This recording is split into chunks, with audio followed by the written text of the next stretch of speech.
Hello, everyone, and welcome to Kilowatt. My name is Bodie, and I am your host. And like I mentioned last week, I predicted I was not going to have a lot of time to do this show. And it turns out I was 100% correct. I do not have a lot of time to do this show. So we're going to see if I can get through it in one take. So let's start it off here. Lucid Motors released a pic of a vehicle carrier. So just imagine like a semi-truck with a bunch of cars on the back, waiting to deliver 6 Lucid Air Dream Editions. Deliveries will begin October 30th. So this Saturday. Or last Saturday, depending on when you are listening to this. The Hyundai Ioniq 5 got a 5-star overall crash test rating from Euro NCAP, which is great. We're still waiting for this car, at least I'm still waiting for this car to hit the US market, because I'm going to talk about this a little bit later. But Tesla, their pricing is getting way outside of my comfort zone when it comes to their car prices. But we'll talk about that later. Let's jump into Panasonic news. Panasonic plans to start test production of the new 4680 battery cells in March. Now, you would think that Panasonic would be testing these cells or testing the production of these cells at their Giga Nevada factory, but they're not. They are going to test them in Japan. And I should say March 2022. So I believe right now Panasonic actually produces the battery cells for the Model S and Model X in Japan and then ships them to California. And that's fine because they don't make a lot of Model S and Model X's. I can't imagine that Panasonic is planning on building the 4680 cells and then shipping them to California. That doesn't make a whole lot of sense to me. It makes more sense for Panasonic to partner with Tesla and build them where Tesla is building the cars. But it's good news to hear that they're actually ramping that up. This week, Panasonic also showed off a new battery cell prototype that they say could lower production costs. The new battery will have 5 times the battery capacity as current cells, and it will cost 50% less to make. Now, I'm not throwing shade onto Panasonic here, but we'll see if they can make this work at scale, because everything is easy in a lab. When you try and build it at scale, it's much, much more difficult. But Panasonic says if this all works out, they will be able to boost production 100-fold by the end of the decade, which is pretty cool. And I should mention that Panasonic is not building the lithium iron phosphate batteries that Tesla is using in their entry vehicles. And actually, I should probably go back here just a little bit more. I was going to do a story on this later, but I'll just mention it now. The Model 3, and if they bring back the Model Y standard range, will now come with lithium iron phosphate batteries, which we've talked about this in the past. I think Elon mentioned it at the shareholders meeting. This is the direction that Tesla was going to go. Now it's official. Tesla has launched the live camera access for Sentry mode. So basically, if you are like, I'm kind of worried about my car, I just kind of want to take a peek and see what's going on outside my house or whatever, you can now access those cameras from the Tesla app on your smartphone, which is pretty cool. And you can watch somebody, key your car real time. Enough lame jokes because we got to get through these stories. I've got more studying to do. Tesla has increased the price of the Model S and Model X by $5,000. They also recently increased the price of the Model 3 and the Model Y by $2,000. I thought it'd be fun to run through the base price of all the models here. And this is just if you bought the cheapest version of each model. So we're going to start with the Model 3 here. Sorry, hiccup. Time to edit the hiccups out.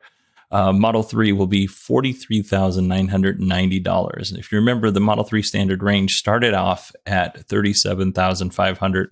And you could even get the standard range Model 3, not the standard range plus, but the standard range Model 3 for $35,000. So quite a decent price hike for the Model 3 Standard Range Plus at $43,990. The Model Y Long Range would be $56,990. I'm not going to lie, if they put in the Model Y Standard Range Plus in there and made it, $45,000 to $46,000, that'd be a really sweet spot for that car. The Model S is base price $89,490. And the Model X base price is $104,990. So I think I mentioned this last week. I was going back and forth on whether I was going to get a Model Y or a Cybertruck.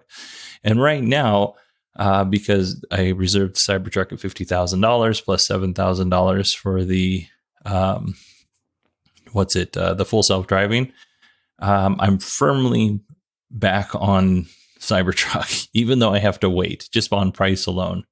All right, folks, we are almost done. We have two more stories here. A few months ago, we talked about a crash that happened just outside of Houston, Texas, where two men were in a Model S, and they ended up getting into an accident, and they both passed away, unfortunately. And at the time, there was some concern of whether or not the driver was actually in the driver's seat at the time of the accident, because one man was found in the passenger seat, and the other man was found in the back seat. I mentioned then, and I'll mention this now, that it's not uncommon when we go on accidents, especially if they were high impact accidents, we find people in all sorts of weird places, especially if they weren't wearing their seatbelt, which we don't know if the driver was wearing a seatbelt or not. The NTSB, the National Transportation Safety Board, has announced its findings. And right now, as we know, they haven't released their final report, but this is what we know so far. The car was accelerating up to 67 miles per hour, 5 seconds before the crash. So it sounds like at impact, the vehicle is traveling 67 miles per hour. The accelerator pedal was pressed down as high as 98.8%. So I'm sure everybody who has a Tesla has gotten somebody in the passenger seat to show off the car's acceleration, because it's a lot of fun. And it's a pretty cool demonstration as to how powerful these cars are. At this time, we don't officially know what they were doing. Maybe, there was a malfunction of the vehicle, although it doesn't sound like that was the case. Or maybe they were just, showing off the acceleration. We don't know. One of the other things that people were reporting on was whether or not autopilot was engaged. And the NTSB has not officially said one way or the other. They did say that they tested a different Tesla on that same stretch of road, and autopilot wouldn't engage because it doesn't have lines. So as soon as the NTSB releases their final report, I'm sure we'll chat about it in the future. But that's where we're at as far as this update. And now let's get to some slightly happier news, because I didn't want to end on a death story here. This week, Hertz announced that it was buying 100,000 Model 3s from Tesla. This is a $4+ billion deal. And, the Teslas will be delivered over a few years, but this is really good for Tesla. Probably not so good for people trying to get, individuals trying to buy Teslas, because right now, they just don't have the capacity as it is. But it's good for Tesla on the whole. We also found out this week that 50,000 of those Model 3s will be rented out to Uber drivers in a deal between Hertz and Uber. And if you're thinking to yourself, well, the news is already pretty good, it can't get better. Well, it is better, as a matter of fact. We also got news today. If the deal between Hertz and Uber is fruitful and is working out really well, they'll buy another, and it depends on the outlet that you read. It's anywhere, they're going to buy another 50 to 100,000 Model 3s. And so that's a total of 150 or 200,000 Model 3s total. As you can imagine, this sent Tesla's stock soaring. And at least at the time of this recording, Tesla is a $1 trillion company. So good news for Tesla, good news for Hertz, good news for Uber. Congratulations to everybody involved, especially those who own stock and Tesla employees who own stock options, or Tesla employees who own stock. I don't know how Tesla grants. I don't know if they grant options or stock. But in either case, I really want to believe that there's somebody out there working on the line that's been with Tesla for the last 10 years, is now a multimillionaire. And I really hope that that's the case. That'd be awesome. All right, everybody, that is our show this week. I do want to say, this week, Allison Sheridan and Tom Merritt discussed some of the news that we covered today, and they did it in a little bit more detail on Monday's episode of Daily Tech News Show. Now, I realize that I've sprinted through these news stories, but I have a test on Monday, and I have to study, so I had to make this very quick. As it is, I did not do it in one take, and I didn't do it in 10 takes. So I will put a link in the show notes with the episode with Allison and Tom, and for Daily Tech News Show. And then also, I'll put that in the show notes. And also, Tom released an episode of a podcast that he does called Know a Little More. And on this episode of Know a Little More, Tom talks about lithium-ion batteries. And he does a fantastic job of explaining and in a very basic and simple, easy to understand way, what makes up a lithium ion battery, whether it's for your cell phone or whether it's for your car. He even talks about lithium iron phosphate batteries in there. I'll put a link to both of those episodes in the show notes for you to enjoy.